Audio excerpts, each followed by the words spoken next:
Good evening, everyone. Hope you're all doing well. Tonight we're learning Maseches Pesachim, Daf Samach Zayin.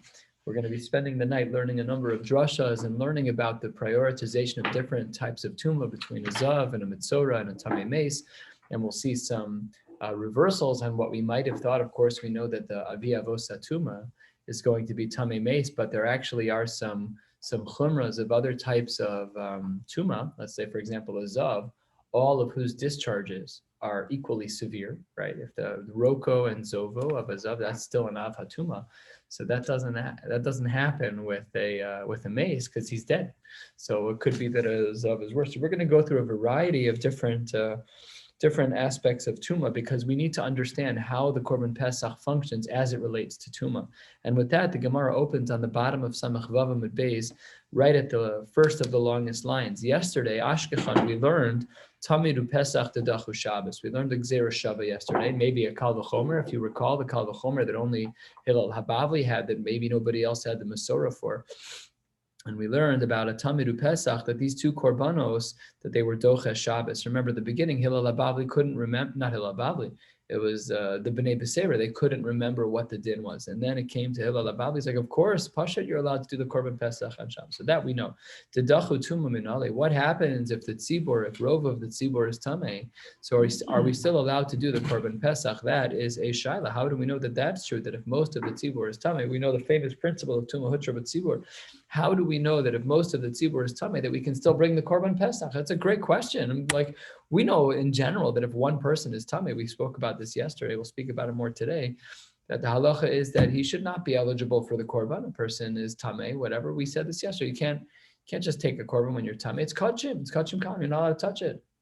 So how do we know that when it is a case of tuma of the tzibur, so would we then say that one is allowed to bring the Korban Pesach? We know the answer is yes, but where do we know it from? Amrei, we will see from the following. Amrei says the Gemara, Ki heichi diyalit Pesach mitame le'inyan Shabbos, just like we made an equivalence between the world of Pesach and the world of Tamid in regards to Shabbos to say that the Korban Tamid and the Korban Pesach can be brought on Shabbos. Hachanami, here too by the world of Tuma B'Tzibur, Yaliv Tamid mi Pesach le'inyan Tuma. We would say the same exact thing. Good. So asks the Gemara, Pesach gufei minolan. But Pesach itself, if you're going to learn from Pesach itself, from where do we know that Pesach itself, one is, if it's a Tumah B'Tzibor, how do we know that that is allowed to still be karev, that the Korban Pesach can still be brought on Pesach? We know that we can learn from Pesach to the Tamid, from the Korban Tamid, because of the Gzera Shava we saw yesterday. But fundamentally, basically, how do we know that Pesach itself for that's allowed? So answers the Gemara, a couple of different answers. Here is answer number one. Let me just give you a little bit of what's coming. We're going to learn an answer from Rav Yochanan. We're going to learn an answer from Reish Lakish, and then Abai is going to come back to the answer of Rav Yochanan, and we'll conclude with this answer. But let's go through the process. Says the Gemara, 5 lines from the bottom of the page. Again, the question that we're trying to answer is, and this will cover the next half an amud, is how do we know that when a tzibor is tamei, how do we know that we're still allowed to bring the korban pesach? So the Gemara answers, Amar Rav Yochanan, Damar Kra. The pasuk reads as follows: Ish ish ki yeh tamei lenefesh, and the Gemara makes a drasha. The pasuk reads Ish ish ki yeh tamei nefesh, that when a person is a tamei lenefesh, ish nidche lepesach sheni.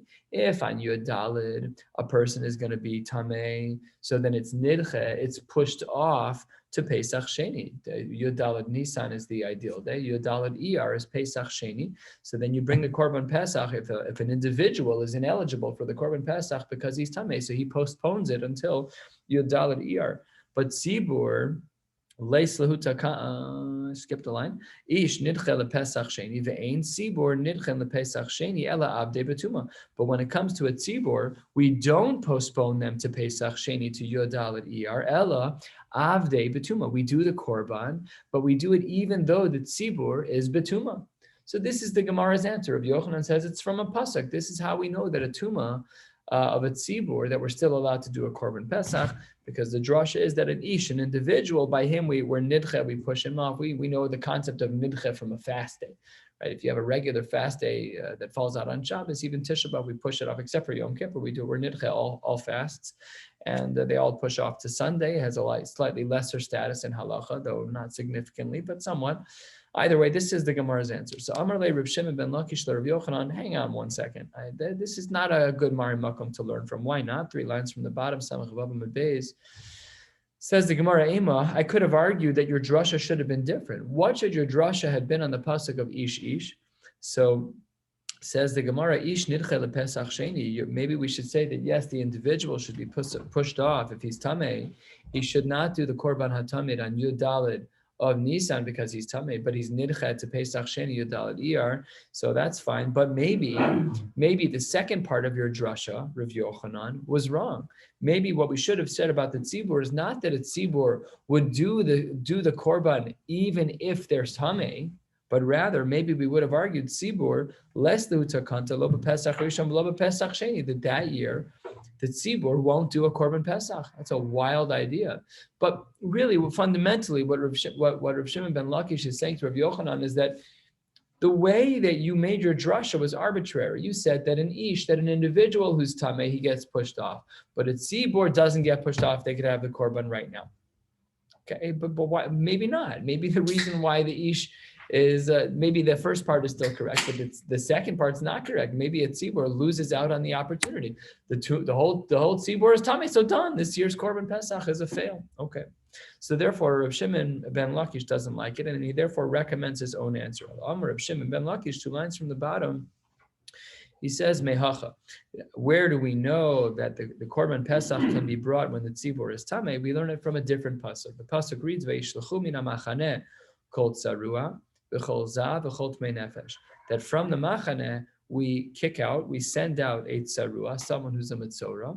We kick out a zav, someone who's had this type of medical illness emission, which we've learned about many times since the beginning of Shas, v'chol tmei nefesh, and anyone who's going to be tamei tumas meis. So says the Gemara, what might I have thought? Yomar, I might have thought in the pasuk that it should have been a different pasuk. It should have said tmei meisim. The pasuk should definitely speak about a tamei meis, but the al yomar zavanum tzorain. Maybe the pasuk should have excluded. The pasuk should not have even written about. Only tell me about tamei meis, but leave out the case of metzora and zav. Why? V'ani omer, and I would have made the following svara on my own without a Kadosh Baruch Hu penning a few more words in the Torah. We know that every word in the Torah, every letter, every drop of ink is critical. It's critical. We don't waste a single one. So if that's true, says the Gemara in the name of Reb Shimon ben Lakish, I don't understand. Why did the pasuk speak about kol tzaruah v'kol zav? All I needed was v'chol tmei nefesh. Why is that all that I would have needed? Because ve'ani omer, bottom line, samach vav amud beis, what could I have argued? In tmei nefesh mishtalchen, if in fact it's the case that the tmei nefesh, people who are tamei meis, are sent out of the machaneh, then zavanum tzoraim lakol shekain, we should assume that zavanum tzoraim, that they are even worse than a tamei meis, not as mentioned because their liquids are problematic. Rashi, Dibra Hamaskel zavanum tzoraim, 5 lines from the bottom. Rashi says, Chamur mitmei meis in sharituma yotza alehen migufan, because that which is discharged from their body will be problematic. So therefore, we need to find a reason why then did the Torah include in this pasuk not only tamei meis but also zav and tzarua. So starting at the top of Samach Zayin Amud Aleph, the Gemara explicates more.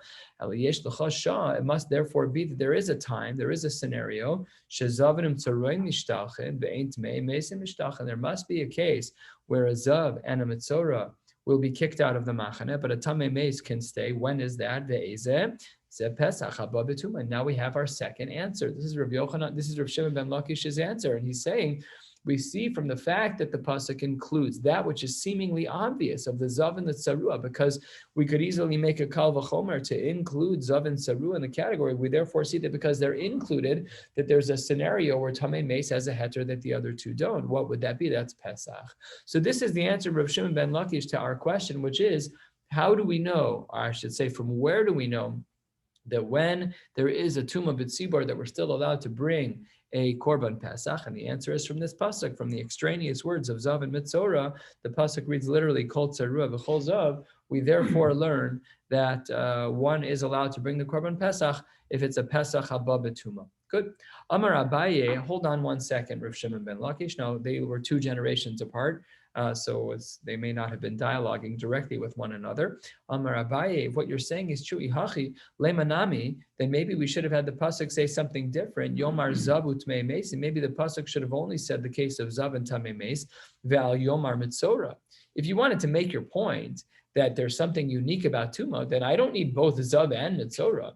You said that Zav and Mitzora were extra, and because Zav and Mitzora were extra, we could learn something unique about Tamei Meis. But then only bring one of them. Only bring the case of Zav, for example. Yomar Zav Utmei Meis, in 4th line, Samach Zayin and Aleph, Ve'al Yomar Mitzora, and I would have figured out Mitzora on my own. Va'ani Omer, and I would have said Zav Mishtaleach, if in fact a Zav is kicked out of the Machaneh, the Zav who has this discharge, so then Mitzora Lokol Shekain, all the more so, and I could have learned the same deal. Ella, therefore, it must be something different. Yesh L'chashav must therefore be, says Abai, that there must be a scenario Shemitzorain Mishtalchin Ve'ein Zavin Mutmei Meis Mishtalchin. Namely, according to Abaye, this pasuk is very layered. It doesn't look layered, but it really is layered. Tamei Meis is the lowest level of Tumah. Zav is the next level. Mitzora is the most chomer. So when you look at it that way, and we're going to question a lot of these presumptions when we get into the Gemara a little bit later, but each of these teach a unique thing. According to the approach of Rav Shimon ben Lakish, the fact that it says Tamei Meis and Zav and Mitzora teaches us that you can bring the Korban Pesach when it's a Pesach Haba B'Tumah. And then Abaye nuances it still further to say the following: Ela yesh l'chashash mitzorayim mishtalchin ve'zav mishtalchin ve'ein zav mitmei meis mishtalchin ve'ez as a Pesach Haba B'Tumah. And that can be. The inference that the excessive language of Mitzora, which really logically is not necessary because all I needed in the pasuk was Zav. Once we have Zav in the pasuk, I could have assumed Mitzora. So then we have an extra word, but that extra word leaves an implication that doesn't make sense, which is what? The implication is, says the Gemara, Ve'ein Zav and Utmei Meis Mishtalchin, that a Zav and a Tamei Meis are not Mishtalchin. They don't get kicked out of the Machaneh. But that can't be. And says the Gemara, V'chitem ha'chanami. If you want to say that it's true that Zav and Tamei Meisim are not Mishtalchin, are not kicked out of the Machaneh for the Korban Pesach, that's not correct. Pesach Haba B'Tumah, if you have a case where most of the tzibur is Tamei, what does the Mishnah say? Lo yochlu mimenu zavim v'zavos nidos v'yolos. We see explicitly in a Mishnah. This Mishnah, where is this located? We'll see it a little bit later in the Masechta and Daf Tzadi Hey. So we see explicitly in the Mishnah that a zav is excluded. So because of the methodology that Rav Shimon ben Lakish was using to understand the pasuk, and because of Abaye's very, very detailed question of, hey, hold on one second. You can't learn Tamei Meis because it says Zav and Sarua. Sarua is extra. We only needed Zav. So the fact that it says Sarua leaves an implication that can't be. And therefore, says the Gemara, B'machlu Pturin, and had it been that they did that, they would be Patur. So therefore, the answer of Rav Shimon ben Lakish doesn't work either. So therefore, says the Gemara, 10 lines down or so, Samach Zayin Amar Aleph El Amar Abaye Le'olam Mikra Kama. Really, we're going back to the first pasuk, not Mikra in reading, but Mikra. It's on the first pasuk that we quoted earlier. This was the answer of Rabbi Yochanan. And if you look back 5 lines from the bottom, the pasuk that he quoted was Ish ki tamei lenefesh. And how does Abaye understand that? So it says the Gemara in Cain, with all of the challenges that Rav Shimon ben Lakish had with our Gemara. So with all of those challenges, which is that it wasn't mukhrach the way that Rav Yochanan made his drasha. Maybe the drasha about tzibur wasn't to teach you that a tzibur is mutter to have a korban pesach be brought when it's pesach haba b'tumah, but maybe it's to say that they're never eligible. So says the Gemara in Cain, if that concern was true, nichtov rachmana ish ki tamei. Why does the Torah have to say the word lenefesh? Lenefesh lamali. We could have learned the message that Rav Yochanan was trying to teach even without the word lenefesh. And if that's true, what does the word lenefesh come to teach me? V'chitema hay lenefesh lahachiyu da'asa. If you want to say that the word lenefesh is to teach us the following, that atame meis hu denidchel pesach sheni v'al shar tmein lo. If you want to say that word is coming to teach me that atame meis, that he himself he's nidchel pesach sheni because he's tamei meis. Okay, Nebuch, the person can't bring the korban himself, but he can once he's no longer tamei meis, he'll get the paraduma, he'll get hazah, and then he'll be fine. So then a month later, Nisan is followed by Iyar. So then on Yud Daled Iyar, he can bring the pesach sheni. Vatanya, that can't be. Yachol lo yehu Osen Pesach Sheni Elatmei Mesim B'Shaya B'Derech Rechoka Zavinum Tzaroinu Boale Nidos Minayin. How do we know that others are included as well? Talmud Omar Yishish. So then, if that's true, then lenefesh tekaseh rachman alamali, because then it's not only for nefesh. We see that it's also included for mitzora and for other people as well. So then the word lenefesh is not specific to mesim anymore. So therefore, lenefesh tekaseh rachman alamali. So says Abaye, how are we supposed to understand the word lenefesh? Ella, hachi kamar. This is pshat. Ish nidche lepesach sheni. Yes, it's correct that if there's an individual who's tamei meis, then he would not do the korban pesach bismanu on Yud Daled Nisan, but would do it on Pesach Sheni Yud Daled Iyar. Ve'ein tzibur nidche lepesach sheni elavdi betuma. And they would do, the tzibur, if it was a pesach haba betuma, where most of the people were tamei, at that time, we would still bring the korban pesach. Again, all of this is very nuanced in regards to the psukim, but this is how Abaye re-understands Rav Yochanan's pasuk that we started with today to answer our question of how do we bring a korban pesach when it's a pesach haba betuma, when we have most of the tzibur that's tamei. So says the Gemara, that's how we would understand it. When can they do this? Only when it's tamei meis. End of this discussion as we get to the halfway point. So this is how the Gemara explains our question and answer. I'll just to review. I'll just do the question and the final answer. We asked, what is the deal? How do we know that if there is a Pesach haba betuma, that if you have a scenario where most of the Jews are tamei, how do we bring the korban Pesach? That it's mutar, korbanos nitara. What can you do if you're tamei? So we answer is based on the pasuk of ish, and the word lenefesh is chiseled down to help us have more clarity that only lenefesh, only when someone is tamei meis is that mutar, but not if they have other issues of zavim, zavos, nidos, and boale nidos, whatever they are. So then the Gemara is going to shift over just a drop to focus in on a discussion about a mitzora. We know that when a person is a mitzora, they are kicked out of the machane. They are michutz lamachane. So Amar Rav Chizda, halfway down, Samach Zayin Amar Aleph, Rav Chizda says, mitzor shenichnas lifnim mimichitza so pater. The mitzora is supposed to be totally outside of the machane. We know, of course, that there's a machane kahuna, machane levi, and machane Yisrael. They're outside of all three camps. So what happens if they break the rule and they are nichnas lifnim mimichitza? So it says Rav Chizda that they're pater. Why are they pater? Shneimar badad yashav michutz lamachane moshavo, and says the Gemara, skipping the parentheses, hakasuv nisku le'aseh. There's a connection to an aseh. If in fact a mitzora were to break his rule and enter from his place of michutz lamachane into the machane Yisrael, so yeah, it's aser, but there's no malchus. You're going to be pater because it's a lav hanitak le'aseh. This is a principle that's famous throughout Shas. We just saw it a couple of blot ago. I don't want to take the time to find it, but we didn't see it so long ago. I found it right. It's on Samach Gimel. So on Samach Gimel, we were reminded of the principle, and this is how we paskin, that when a person does an iser deoraisa, and it's an iser deoraisa sheyesh bo maisa, you're checking off all the boxes. You've done an iser deoraisa. It's an action-oriented iser deoraisa. However, the box you don't check off is that it's not an iser that's in isolation. The Torah presents a remedy to your iser in the Torah. The famous example of this is gzela, that when a person steals something, so there's no malchus there. Why is there no malchus by gzela? You eat a cheeseburger, there's going to be malchus.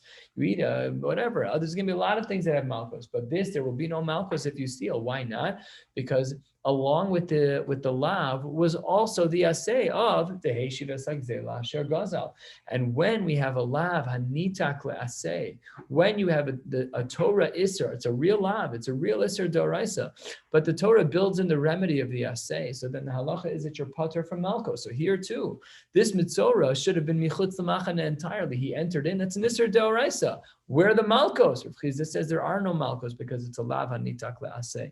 So says the Gemara, really? Is that true that there's no malchus? Asibe, we have a brisa that doesn't seem to agree with that. Excuse me, it's a Tosefta. Maseches Hashasi writes it's a Tosefta. Where is it? It's in Maseches Kelim. So this Tosefta doesn't agree with Rav Chizda, and that's a problem. The Tosefta is Tanaim. Rav Chizda is an Amora. So how can we figure all of this out? So says the Gemara as follows. The Gemara says, exactly the opposite. If you have a mitzora who goes inside the machane Yisrael, from michutz lamachane, be'arbaim, he gets malchus. Rav Chizda, what are you talking about? He's patur because of a lavanita class, but the Tosefta says explicitly, and they're before you. You gotta tip your hat to the Tosefta. Rav Chisda, what are you talking about?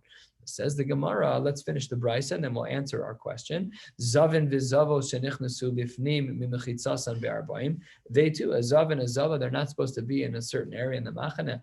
If they're nichnas, they also get arbaim. The tamei meis mutar likanis lemachane levia. We also know that a tamei meis is allowed to be in the machane levia. Below tamei meis bilvad, not only a person who's tamei meis, below tamei meis bilvad amru. It's not only a tamei meis, a person who was in contact with a mace is allowed to enter the Machane Levia. Elafilu mace atzmo, even a mace himself, the Avi Avosa Tuma, is allowed to enter the Machane Levia, the encampment of the Levi, who has a higher level of Kedusha. How do we know that this is true? Afilu mace atzmo shenemar vayikach Moshe atzmos Yosef imo, and we make a drasha imo b'mechitzaso. Moshe was a Levi. Moshe was from the family of Levi. Okay, so if that's true, so we can see that even a tamei meis, we make a drasha. It's not explicit in the Torah, but we says that he brought the atzmos Yosef imo, and the Gemara says imo b'mechitza. So he brought him even within the Machane Levia. So in the Machane Levia, we see that it's mutter. End of the Tosefta. So there's our question. Rav Chisda told us that if a mitzvah goes from Yichutz Machane into the Machane Levia, which is an Isser D'Oraisa, but he's patur because it's a lav hanitak le'aseh. But the Tosefta said the exact opposite. So answers the Gemara, Tanoi, it's a machlokes in the Tanoim. And this brisa is going to carry our rest of the day today until we finish toward the bottom of Samach Zayin Amud Beis. Titania, the brisa writes, Badad Yoshav. The pasuk says that he should be sitting alone. This is in reference to the Metzorah. The pasuk reads as follows. Kol yemei asher hanegabo yitma tamei hu badad yeshev michutz lamachane moshavo. His moshav is outside of the machane. So back in the Gemara, Tanya badad yoshav levado yoshav shelo yehu tmei nacherim yoshvin imo. He's totally by himself. He's completely alone. So of course in Hashkafa we've always heard this reference. Why is the Metzorah so isolated? Why is he more than any other form of Tuma? Why is he so isolated? So of course we know that Metzorah is an onesh of Lashon Hara. So it's Mida Keneged Mida. You couldn't keep your mouth shut. You kept talking Lashon Hara. Badad Yeshev. You're done. You're outside. You're not welcome here anymore because the last time you were here, you were Horei Gimel, because we know that Kol HaMesaper Lashon Hara, that they kill 3 people. They kill the speaker, they kill the listener, and they kill the person that they're talking about. So you can't be with people right now. You're Michutz L'Machane, you're Badad Yeshev, you belong all by yourself. Okay. So it says the Gemara that the Badad Yeshev has to be alone. Maybe the Zav and the Tamei Meis should be in the same camp. In the plural. Rabbi Yehuda was the author of all of this. These few comments about Badad Yeshev, that no other Tmeim can be with him, and that the Zav and the Tamei Meis have different camps. Reb Shimon Omer Eino Tzarech. Your drash about Badad Yeshev we don't need. Harehu Omer, because the pasuk reads V'yishlchu min hamachane kol v'shalchu min hamachane kol tzeru v'chol zav v'chol tamei nefesh. The pasuk says, without your drasha Badad Yeshev, that the tzarua and the zav and the tamei nefesh all have to leave the camp. So says the Gemara, Yomar, maybe the pasuk should have said Tmei Meis. It should have just said Tmei Meis. Al Yomar Tmei Zav. Maybe it shouldn't have said anything about the zav. Says the Gemara, Van Yomer, I could have made the drasha on my own. How could I have made the drasha on my own? Tamei Meisim Mishtalchen. People who are Tamei Meis, they're the ones who get kicked out of the camp. Zavin lo kol shekain. All the more so as Zav, as we've already learned twice today, that the Zav is more chamor than the Tamei Meis. Says the Gemara, if that's the case, why then did the pasuk have to explicate the Zav? Leave it out. If I could have learned the Zav from the Tamei Meis, don't mention it again. The Torah's real estate is the most precious real estate of all. Karesh Baruch Hu is not going to put in any extra words. We're all of Shas is trying to understand Ratzon Hashem. Why did Hashem put the word Zav in this pasuk? We could have learned it from the Tamei Meis. Says the Gemara, Litein lo machane shniya, to say that it can even be in the Machane Levia. Yomar Zav al Yomar Metzorah, same question we asked in a previous brisa. I don't understand. If we can learn Metzorah from a Zav, then we should leave out the Metzorah. Why bother? Why bother adding it? Ani Omer, maybe I could have argued Zavin mishtalchen mitzorein lo kol sheken. I could have made the same logic that a zav, because I know the status of a zav, and he's mishtalech, he's kicked out of the camp. The mitzora, who's even more chamor than the zav lo kol sheken, lo nemar mitzora. If that's the case, we ask on HaKadosh Baruch Hu, why did you add the word mitzora into the pasuk? What was Ratzon Hashem over here? So answers the Gemara, litim amachane shlishis v'harai, that we're able to have it in the third pasuk. So this is the shita of Reb Shimon pushing back on Rabbi Yehuda that your whole drasha that you made in the beginning of this brisa is unnecessary. So says the Gemara, finally closing out this brisa, and he says, we therefore see that the word badad yeshev was not to teach me what camp they're in, but was to teach me that it was a lava nitak le'aseh to start with for the mitzorah to go into the wrong place. And therefore, Rabbi Yehuda was of the opinion that when a mitzorah goes into another machaneh, he is going to be chayiv in malkos. He will be chayiv in malkos, but Reb Shimon was of the opinion that it was a lav hanitak la'aseh, and that answers the Gemara. We started out by asking against Rav Chizda. Rav Chizda said that if a mitzorah goes michutz lamachaneh into the machaneh Yisrael, that he's going to be he's chayiv, but he did an isser d'oraisa, but there's no malkos because it's a lav hanitak la'aseh. That was Rav Chizda. And then we saw a brisa, a tosefta, that said exactly the opposite. How do we answer it? It's machlokas tanaim. Rav Chizda was holding like the shita of Reb Shimon. Reb Shimon was of the opinion that the words badad yeshev, that he should sit by himself, was a tzivui for the mitzorah who broke the rule and went into the machaneh Yisrael to go back out. It's a lav hanitak la'aseh. Therefore, like Rav Chizda said, that you're putter from malkos. Masha'en came the tosefta and the shita of Rabbi Yehuda. Those two shitas are aligned to say that there is an Isser Malk. There is an Isser Deraisa along with Malkos. Throughout the Gemara today, we've seen that there's been a certain pecking order between Zav and Tamei Meis in the Torah, and right now we're going to be analyzing that. Says the Gemara, we're 4 lines from the bottom of Samach Zayin Amud Aleph. Says the Gemara, "My chomrei de Zav me Tamei Meis." What is the reason why a Zav is more Chamor than Tamei Meis? Remember the question we asked twice today is if a pasuk says Tamei Meis, don't bother saying Zav, because the zav is more chamor. So what's the difference? Says the Gemara, shekain tuma yotze lav migufo, things that are discharged from the body have a status of avatuma. So it's more chamor. So says the Gemara, not really. Adarab, I would have argued the exact opposite. Tamei meis chamor. Maybe we should have argued that the tamei meis is even more chamor than a zav. Why? What's the reason we should assume that? Shekain ton hazah shlishi ushvi, because we know that if a person is tamei meis, they have to be made tahor by the para aduma, and they have to get to the hazah on shlishi and shvi on the 3rd and 7th day from the time they were exposed to the tuma, and that's not true by the world of azav. So we see you wanted to say that maybe the zav is more chumrah because its discharges and the saliva and the discharges are okay, but we have a chumrah by tamei meis that doesn't apply to zav. Says the Gemara, you're right. That wasn't the intention of the Gemara. Amar Kra, it was Tamei and V'chol Tamei, 2 parts of the pasuk. The Rabbos Tamei Sheretz. So that's what the Gemara is saying. Just to say that to include Tamei and Sheretz, but it wasn't specifically meant to create such a pecking order. The Zav Chamur mi Tamei Sheretz. That's what it was coming to teach you, that a Zav is more Chamur than a Tamei Sheretz. Says the Gemara, Umay Chumrei. Why is a Zav more Tamei than a Tmei Sheretz? Why is it more Chamor, I should say? Answers the Gemara, Kidei Amron, like we already just stated above, that Zav's discharges are considered to be the Avatuma itself, then that's very problematic. Says the Gemara, well, okay, but still, I could have argued the opposite, that maybe the Zav is not more Chamor than the Sheretz, because Adarabba, maybe we could have said the opposite. Sheretz Chamor Shekain Mitame Be'ones. See, we know as a rule, we actually learned this in a previous Masechta, that if a person sees the discharge of a Zav because of an Ones, they were scared, they were kind of moving in a certain way, which generated the Zav discharge, that then that's not Tumas Ziva. Tumas Ziva cannot be Be'ones. So it says the Gemara, whereas the Tuma of a Sheretz is even Metame Be'ones, but the Tuma of a Zav is not Metame Be'ones. So we have a Chumrah by the Sheretz, which doesn't apply by the Zav. So why then would the Gemara make an assumption that the Tumas Sheretz is less Chamor than the Tumas Zav? Answers the Gemara, Amre, no, we still could hold on to this. Turning to the top of Samach Zayin Amud Beis, Ki Hai Gavna Zav Nami Tmuye Metame Be'ones Kid Rav Huna. We do have a scenario where a Zav could become Tameh, even though his discharge was due to an Ones. How so?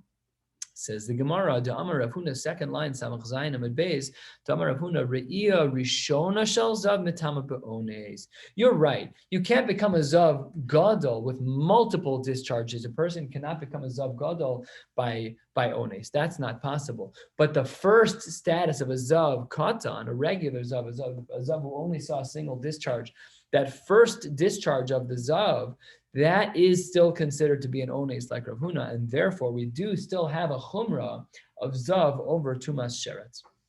My chumrah de mitzora. Why did we assume at some point in the Gemara that the mitzora is greater than zav? Remember, we asked this twice as well. Why bother saying the word mitzora in the Torah? What was the Kodesh Baruch Hu trying to teach us? We could have learned that from the word zav. We could have made it kal v'chomer, implying, of course, the mitzora is more chomer than zav. So my chumrah de mitzora mizav. Why do we assume that a mitzora is more chomer than zav? Shekain ta'on priyo frima. This is a pasuk in the Torah. The pasuk says that by a mitzora he needs priya, he has to grow out his hair. Ufrima, he needs his clothes to be torn. The asur b'tash meshamita. He has chumras. The mitzora has chumras by him that don't apply by the world of zav. Says the Gemara, Adarabba. I could have argued the exact opposite. Zav chamer shekain b'tamei mishkav u'moshav, because we know that a zav is going to be tamei b'mishkav u'moshav. That if the zav puts his weight onto a mattress, that mattress becomes like him.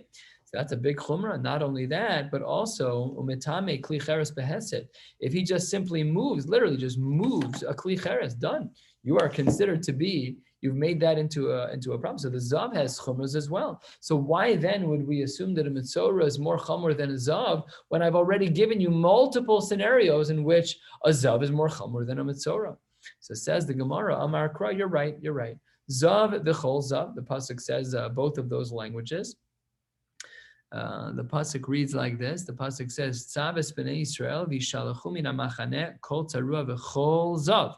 So it says v'chol, and it says of l'rabos bal keri u'mitzora, chamor l'rabos bal keri, comma, to include a person who has seen zera, u'mitzora chamor mi bal keri. Really, what the Gemara meant to say is that a mitzora, a person who has tzoras, they're more chamor than a bal keri. Says the Gemara, what's the chumrah of the mitzora? Umay chumrei. What's the reason why you say that a mitzora is more chamor than a bal keri? So kid'amar, like we said earlier, that there's priya ufrima, that the mitzora has to grow out his hair and his clothes have to be torn. That's a chumrah by mitzora that doesn't apply to bal keri. Says the Gemara, Adarabba, there's a chumrah by bal keri that's not true by anything else. What's the chumrah by bal keri? Bal keri chamor shekein mitama b'mashu. Even the tiniest drop of zera will be mitame. That's not true by other areas. Usually we have a shear of isser. There's no shear of isser.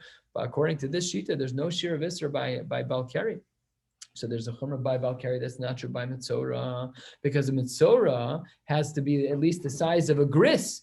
The size of a gris, and the way we treat it in halacha, is the size of a U.S. penny. It's about 19 millimeters.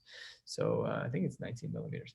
I think that's how we measure it. The halachos of a gris come out most practically in the world of ksamim and hilchos nida. If a woman is in her sheva nekiyim, and there is a blood stain on the garment, which is the appropriate color, the garment is mekabel tuma, all the parameters. So the poskim gave a kula by ksamim. The kula by ksamim, the leniency for a woman who sees a discharge on a white garment or on white sheets, whatever the case may be, if it's mamish white and it's actually dam. So the poskim write that if a woman sees a discharge during sheva nekiyim on a white undergarment or on white sheets, that if it's less than a gris, then she's tahora. Afal pi, if it's red as can be, it doesn't make a difference. She's not a nida yet. She's not a nida at all. Nothing. As sometimes women spot for 100 reasons. When a woman goes to a doctor to get an examination, you got to ask 100 questions. Are they going to be doing an internal exam as it relates to the cervix? Is any bleeding that should be expected from the vaginal wall instead of from so many questions to ask? But even if it is cervical blood, even if it is cervix blood, it doesn't make a difference. At the end of the day, if that blood is less than a gris, which is, again, it's almost 2 millimeters, almost 2 centimeters, so then pater. So we see that there's a shear by mitzora called a gris, but when it comes to shichva zera, when it comes to bal keri, there is no shear. It says the Gemara, why then would you assume that mitzora is more chamur than the world of bal keri? Answers the Gemara, Savar Laki Rav Nasan. The reason why is because by bal keri we hold like Rav Nasan. What does Rav Nasan hold? 1/3 of the way down, Samach Zayin Amud Beis, Titanya Rav Nasan Omer, Mishum Rabbi Shmuel Zav, Tzarich, Kechasimas Pi Ha'ama, V'lahodu L'chachamim, V'is Keshlei, bal keri lezav. He says that when it comes to a zav, so we typically assume that a zav doesn't have no shear. There has to be enough discharge to fill the opening of the aver. In English, it's called the meatus, where the urine actually exits the body from. And that can have a certain diameter, a millimeter, 2 millimeter, whatever it is. So there says the Gemara that until the zav's discharge is kichasimas piha ama, to be able to fill the opening of the urethra, so then it's not considered to be a zav. The Chachamim didn't agree. However, v'iskash le balkari lezav. So now we see that the balkari is equivalent to a zav, and because the balkari is equivalent to a zav, so therefore we see that we taka do have a shear by balkari, in which case the chiddush, to say that there's a chiddush by balkari that doesn't exist by mitzvah is not true. It's no longer the case that a balkari is b'mashu. It is a very small amount, taka, it's true, but still there's a shear, it's not stam. Says the Gemara, B'chol tsarua lamali. Why then does the pasuk have to say the words B'chol tsarua? Answers the Gemara, a strange answer. I did ksiv kol zav, ksiv nami kol tsarua. What a weird answer. This is a pasuk in the Torah. Now, normally when we hear this answer, I did a ton of Resha X, ton of Seifa X, that's very common, but we have a logic for that. We have a tradition that the Mishnayos were supposed to have been written in a way that were memorable, that were easier to recall and to repeat. But this is a pasuk in the Torah. It's a very, very strange answer, but nevertheless, the Gemara does give this answer. The reason why it says v'chol tsarua is ID, the custom, kol zav. We wanted there to be a congruence between that and the end of the pasuk, sivnami kol tsarua. Okay, after all of these drushas, Rabbi Yehuda is the one on the hook.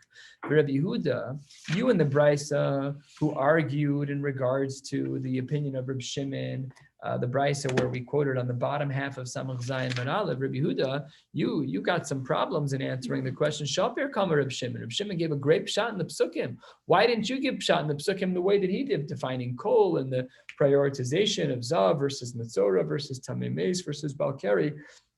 Why didn't you learn like him? He says, I couldn't have, because that language of kol tsarua, we use that for the following pasuk. What is for the following brisa? The brisa writes, Rabbi Eliezer Omer Yachol Dachkan Zavanum Tzarayim V'Nichnasu Lazar B'Pesach Haba B'Tuma. Let's say it was a Pesach Haba B'Tuma, and Dachku, people pushed in the Zavan and the Mitzorayim. They all ran into the Mikdash.